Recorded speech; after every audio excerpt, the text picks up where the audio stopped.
Okay, normal display of controller, more or less full battery. So you toggle side to side, stats and watt meter, BMS, health monitor. So it just goes through like that. If you go up, goes normal, boost, eco, normal, boost. Let's see, if you go to the right and then up, gives you the reset statistics window. If you go doot, let's see, here you go down, it enters the BMS setup. That's kind of nice. There's another way to get to it. If you go to the health monitor, then you see your firmware. 9B is what we've got on this. Debug.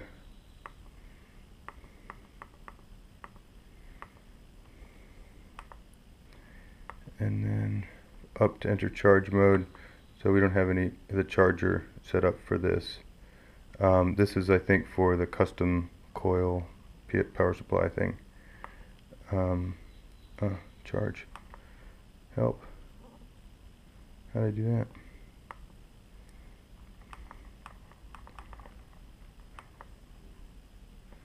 Okay.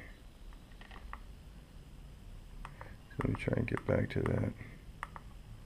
Charge. No charge voltage, press down to exit. Okay, should have read that. Okay. So then we'll go into the menus. You go down to get to the menus. You get the range. Just one screen there. I guess if you want to set it to go to a certain distance and use a certain amount of power. If I want to go 20 miles and use up only half the battery, then I can configure it like that and just go. So that's kind of one-time use unless you do something on regular basis. You can set it for power mode profiles. I've not set the eco. I think I did normal, a little bit higher, but the boost is all set to the maximums for each level. I don't know if those are good or not, but that's how it's set up. Then we enter the controller setup. Here there's a lot of screens. Speed ratio, that probably needs to be updated.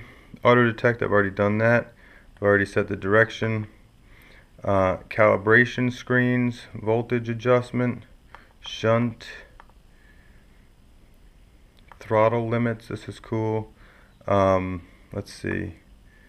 So here I'm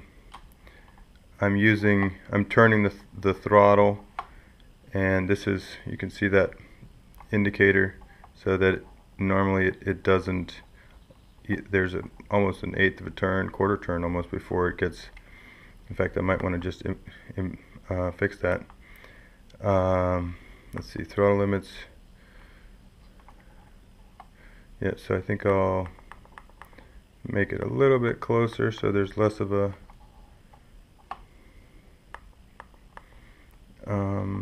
delay before it starts. There should be definitely a break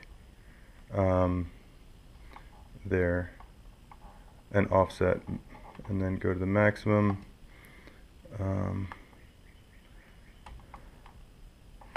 Here I can move the maximum over.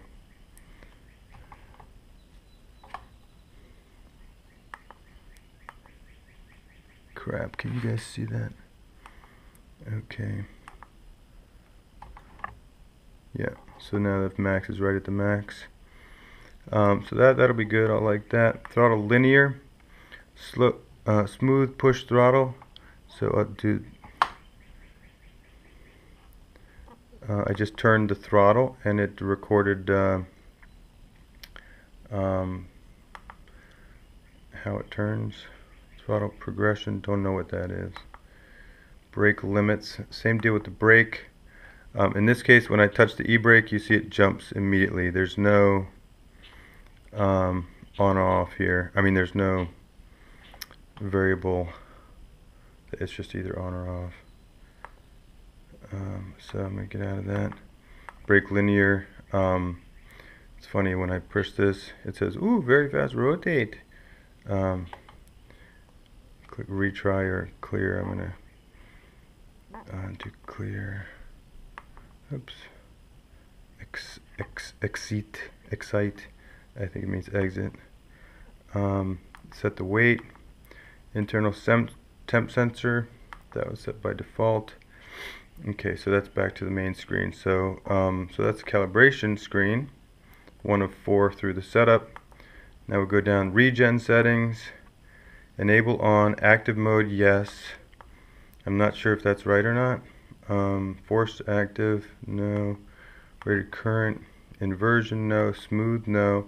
So I found with the smooth, somebody said it online, and it's true that if you do have it set to smooth, when you let off the brake, there's a bit of a delay before you can accelerate again, so it's like it almost catches. Don't like that, so I've got it smooth off. Torque, minimum speed. So apparently, I guess at 5 miles an hour, that's when it turns off, and then torque rise. I don't know anything about these. These could be fun to play with, but so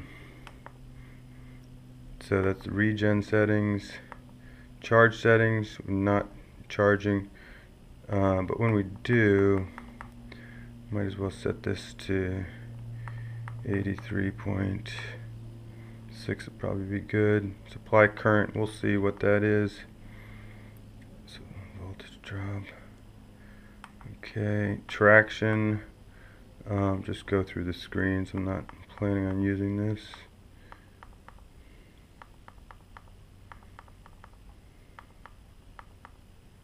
Oh, there was that anti-theft,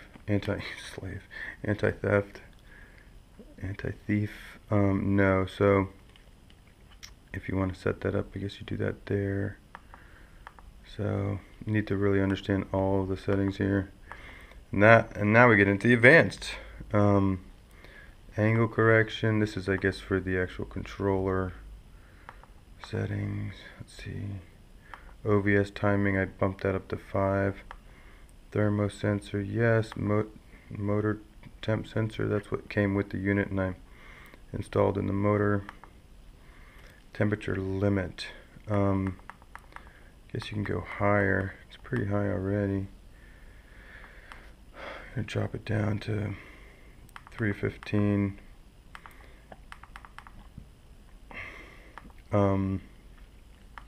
All offset, wire reverse, motor KV.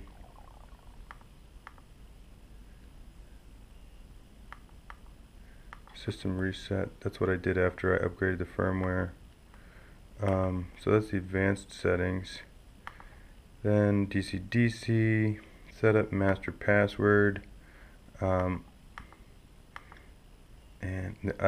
when I upgraded the firmware, it nuked the password settings. Interface, speed set to miles per hour.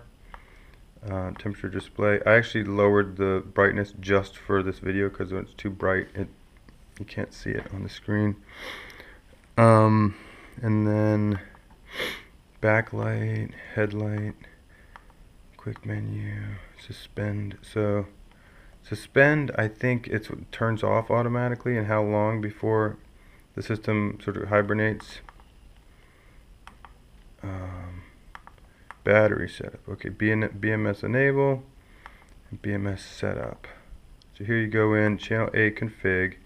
This is where if you add cells, it's for each board, each mini board on the BMS, you have to tell it how many cells are on that board. So if you have less than 4 per cell, per connector, you need to tell it there, and it looks like there's up to 16 boards that can be configured, but we're just using 5 for 20S. Channel B, I don't know what that is. Cell voltage config. So here, got the maximum voltage set to 4.2. I think that just controls what's displayed on the display. Although, well, I guess when you have the charger set up, it might work as well.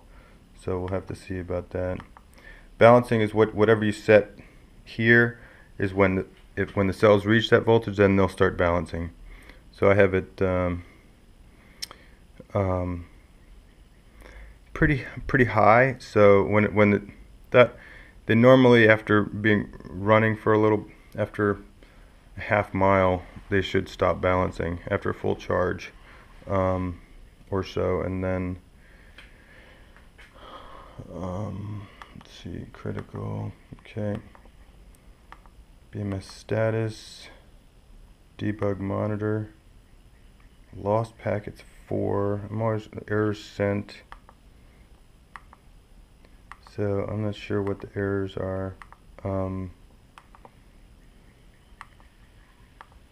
And then there's nothing else you can do here. I think it just basically tells you what's going on. Cell voltage calibration, if you need to calibrate the individual cells for whatever reason, if like they're not reading.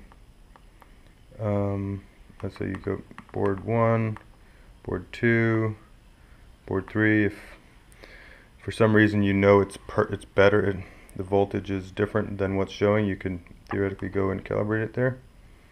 So board config, this is for manually setting the board. You don't, I think, have to do this. Let's see.